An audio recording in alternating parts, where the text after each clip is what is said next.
participer à la marche des choses du ko nangu moom itam parce que rôlam la waaw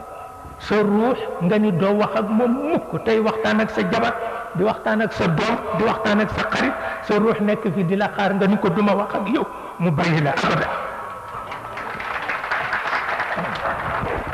waaw loolu mooy li ci nekk waaw mu bàyyi la abada waaw mais su fekkee ni nag teel nga xam loolu di waxtaan ak sa ruux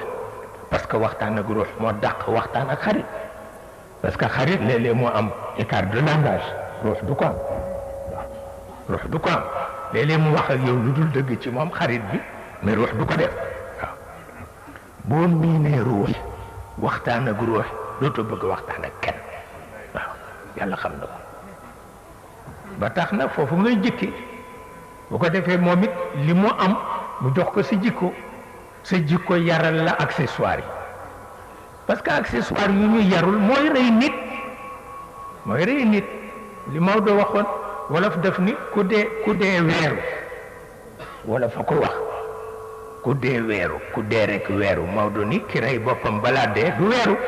waaw te mooy ki limité moomeelu accessoire yi ci kawam waaw kooku du weeru waaw kooku du weeru bu fekkee ni yow bala ngaa dee am nga yitte ju day na éliminer yi la war a weer yépp boo dee doo weeru amul sax werante mais boo amul boobu yitte boo dee weeru kayit yee lay weer ak accessoire yi ñoo lay weer waaw amul sax werante waaw bu ko defee nga ñàkk fayda parce que sa yitte ëpp na loolu sa yitte ëpp na ko waaw sa yitte ëpp na ko moo tax Maodo ni ku weeru yow la neex waaw te wala fa ko wax ku dee weeru